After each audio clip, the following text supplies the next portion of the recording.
Avant de démarrer la création de notre site e-commerce, il me semble essentiel d'aborder un point important avec vous, c'est l'hébergement. En effet, vous allez créer un site web, il faudra bien l'héberger, le stocker quelque part. On peut le stocker localement sur son PC, mais du coup, il ne sera pas à disposition des internautes.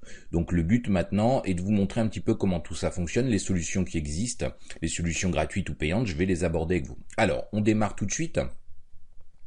Donc, quand vous avez votre site web, là on peut voir mon site web qui existe, vous allez bien devoir l'installer quelque part, le mettre à disposition. Pour ça, on va avoir recours à un hébergeur. Ces hébergeurs de sites peuvent être gratuits ou payants. Ça comporte des avantages et des inconvénients, je vais vous les expliquer. Vous pouvez d'ailleurs créer un site web de façon complètement gratuite, ça ne vous coûtera rien du tout. Mais il y a quand même de gros inconvénients, surtout dans le cadre d'un site d'e-commerce où on va avoir besoin beaucoup de disponibilité, que ça fonctionne bien et tout ça. Alors parfois les comptes gratuits ont un peu de soucis, en tout cas moi j'en rencontre pas mal, donc je suppose que c'est le cas de tout le monde. Alors, ensuite, une fois que vous êtes hébergé chez cet hébergeur, donc il en existe des tas, je vais vous en présenter quelques-uns ensuite, un gratuit, un payant, et vous parler un petit peu des tarifs parce que c'est relativement correct. Les internautes doivent vous trouver sur Internet. Pour ça, alors ici on peut voir, j'ai mes petits internautes qui en fait doivent aller consulter votre site qui se trouve c'est votre hébergeur. Comment ça va fonctionner? On parle souvent quand on achète un espace, un hébergement, donc d'espace disque et tout ça, donc pour héberger son site, mais aussi du nom de domaine qui est très important. Le nom de domaine va vous servir à vous retrouver sur Internet. Sinon les gens ne pourront pas vous trouver. Les noms de domaine, vous en connaissez. www.google.com, www.amazon, et j'en passe, vous en connaissez des tonnes. Alors, comment ça va fonctionner ce nom de domaine qui va être en général acheté en même temps que votre pack d'hébergement? Alors, un nom de domaine, ça se présente comme ça. Vous avez www, par exemple, maboutique.fr, ça pourrait être .com, ou ça pourrait être autre chose au niveau de ma boutique. Alors, cette première partie qui représente les 3W, ce qu'on appelle le préfixe d'un nom de domaine. Donc d'ailleurs, vous connaissez ça en naviguant sur Internet. La deuxième partie, ma boutique, va être le nom de domaine. Donc ça va être très important parce que le nom de domaine, on va devoir le choisir. Si vous voulez créer un site avec par exemple maboutique.fr ou .com ou un autre nom, quelque chose que vous avez trouvé et que vous voulez mettre en place, il faudra vérifier qu'il est disponible. Parce que s'il n'est pas disponible, ça va être compliqué. Donc il faut trouver quelque chose qui n'existe pas. Il faut savoir que beaucoup de choses sont prises, en tout cas tout ce qui est les plus courants. Par exemple maboutique.fr, j'ai pas besoin d'essayer, je pense que ce ne sera pas disponible. Mais en fait c'est une partie très importante. Et la dernière partie c'est l'extension. Alors l'extension, les plus connus sont les .fr, .com, mais vous en avez plein d'autres, en Belgique.be, des nouvelles extensions qui vont apparaître avec le temps, qui sont déjà d'ailleurs disponibles comme les .shop, tout ça, qui ne sont pas très populaires, mais vous allez avoir tout un pack d'extensions qui vont arriver. Le problème c'est qu'elles ne sont pas très populaires et effectivement les plus simples à retenir et les plus courantes sont les .fr et .com qui sont très prisées. Alors, comment ça fonctionne pour la petite histoire et de façon très simplifiée quand quelqu'un va aller sur votre site. Alors vous avez l'internaute ici. Cet internaute va aller au niveau de son navigateur, va taper www.maboutique.fr. Ça fonctionne comme ça de la même manière quand vous naviguez sur un site lambda, que ce soit Google ou autre, et donc son navigateur envoie une requête. Alors va intervenir ici les serveurs DNS. Qu'est-ce qu'un serveur DNS? En fait, ça va traduire le nom de domaine en IP. Parce qu'en fait, les sites internet sont stockés sur des serveurs qui eux possèdent une IP publique. Cette IP, vous n'allez pas la retenir, elle est sous la forme 88.126.22.33 par exemple. Ce serait super compliqué, c'est quand même beaucoup plus facile de retenir www.maboutique.fr. Donc pour ça, l'ordinateur va attendre en retour une adresse IP qui va être fournie par le serveur DNS. Alors il faut savoir que le serveur DNS, ça va être en règle générale, il y en a plusieurs qui vont intervenir, ce qu'on appelle aussi les serveurs racines. Le premier qui sera consulter, c'est celui de votre fournisseur d'accès Internet. Ça se fait tout seul. Donc si vous êtes chez Orange, c'est les DNS d'Orange. Si vous êtes chez Free, c'est chez Free, et etc., etc. Par contre, si ce serveur DNS ne sait pas répondre à cette demande, il va interroger ce qu'on appelle les serveurs racines. Il en existe des tonnes, ils sont mondiaux, et ces serveurs racines vont en fait redonner à votre serveur de fournisseur d'accès la réponse qui lui-même ensuite va vous le retransmettre. Alors là, j'ai mis une IP bidon, mais ça pourrait être ça. Donc maintenant, votre navigateur sait qu'il doit, pour aller à www.maboutique.fr, doit aller sur cette IP. Donc qu'est-ce qui va se passer? Votre ordinateur va contacter ce serveur en disant envoie-moi la page d'accueil. Donc la page d'accueil, du coup, il va atterrir chez votre hébergeur. Et ça, tout ça, encore une fois, je rappelle, c'est grâce au nom de domaine. Sinon, comment on peut savoir que vous êtes hébergé chez tel hébergeur? Donc du coup, votre site se trouvant là-bas, l'hébergeur, le serveur web de l'hébergeur, va tout simplement renvoyer la page de votre site web. Alors j'ai mis votre beau site web, voilà. Bon.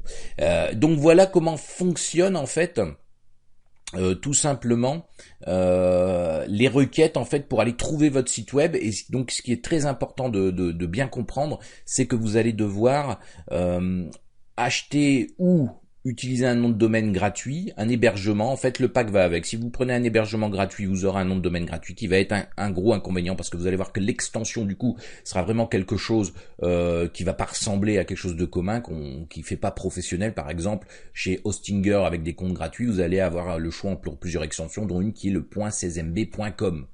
Donc c'est pas terrible. Maboutique.16mb.com, c'est vrai que ça fait pas très pro.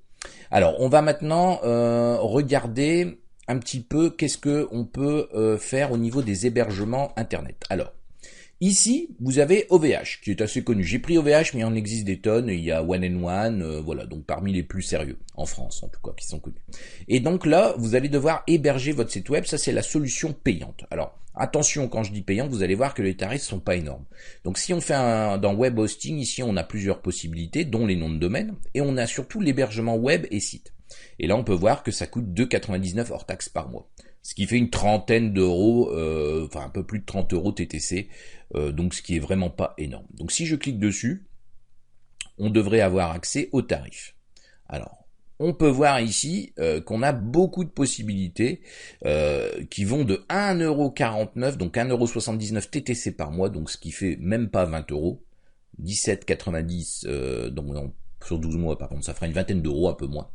Mais vous avez ça. Vous avez ensuite, donc ça, ils ont appelé ça qui me suffit web. Bon, ça pourrait être autrement. Mais vous allez retrouver le même schéma chez tous les hébergeurs. L'hébergement perso qui est un peu plus cher, le pro et le performance, on peut voir qu'il devient assez cher. Bon, là, ça va être autre chose. Mais ici, on va regarder un petit peu le détail, par exemple, simplement sur qui me suffit.web, pardon. Donc le moins cher. Et vous allez voir que c'est largement assez intéressant. Donc là, on peut voir qu'on peut trouver son nom de domaine. Donc ici, vous entrez votre nom de domaine et vous faites commander, transférer. Vous allez voir, vous allez avoir une réponse si c'est disponible ou pas. Ici, on vous donne les caractéristiques. Donc 1 giga d'espace disque, qui est assez conséquent déjà pour démarrer une boutique internet. Un nom de domaine offert. Encore une fois, la première année. Après, ça va augmenter un petit peu, rassurez-vous, mais ça reste dans des tarifs tout à fait corrects. Des comptes email de 5 gigas, 2 comptes. Ce qui peut être intéressant parce que, imaginons que vous appelez, vous prenez un nom de domaine qui s'appelle maboutique.fr, vous aurez par exemple une adresse mail, contrairement à aujourd'hui où vous utilisez des comptes gratuits comme Gmail, vous avez votre nom @gmail.com, là vous aurez votre nom @maboutique.fr.com. Maboutique.fr, pardon. Et donc voilà, donc ce détail d'offre. Alors après on a un peu plus de détails. Ce qui va être important surtout dans le cas de WordPress, c'est qu'il faut une base de données SQL parce que WordPress s'appuie sur une base de données comme tous les CMS. Et vous avez vous voyez 30 connexions simultanées, une taille de base de 100 MO, bon, ce qui est déjà conséquent pour démarrer. Mais rien ne vous empêche ensuite de toute façon d'évoluer vers une offre par exemple perso qui va être un peu plus chère, qui est plus dans les 30 euros.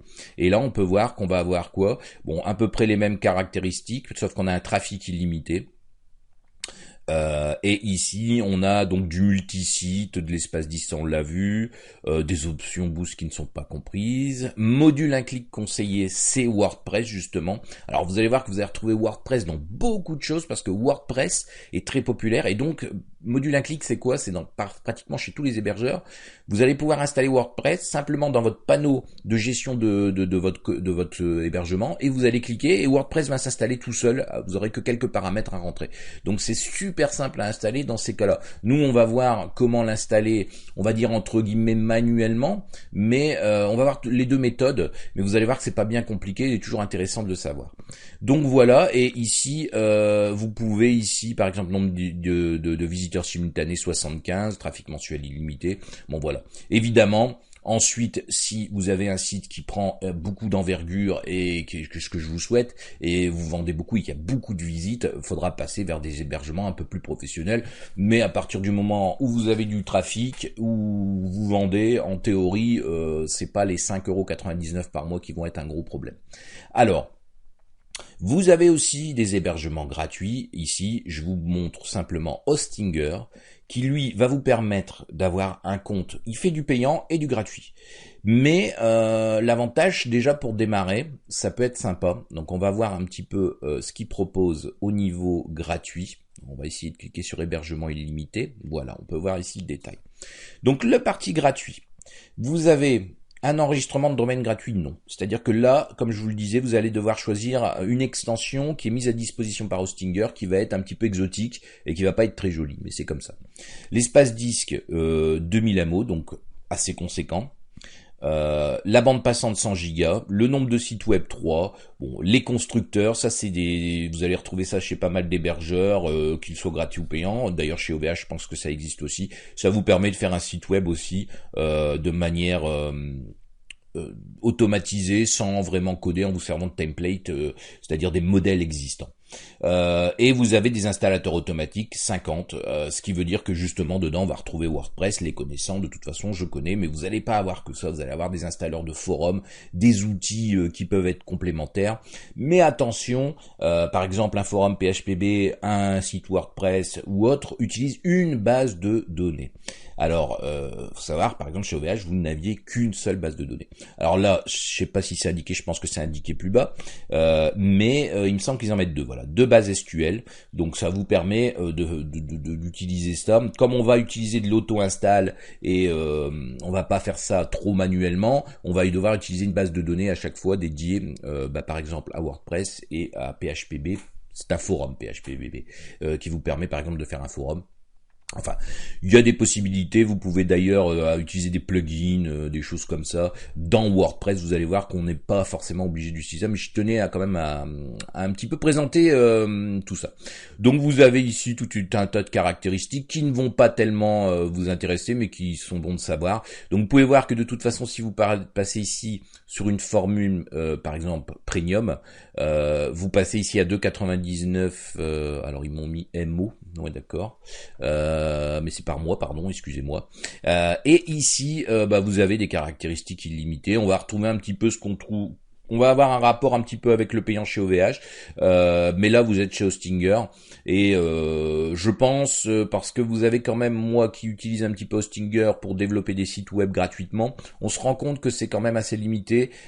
Si vous allez même en utilisant, vous rencontrez des lenteurs. Alors il y a quand même, il faut le savoir, une différence entre les payants et les gratuits. Si vous n'avez pas le même service, la même fluidité, la même rapidité, ce qui est tout à fait logique, sinon ils ne vendraient pas de payants. Mais ça vous permet de prototyper, de tester, de mettre en place votre site.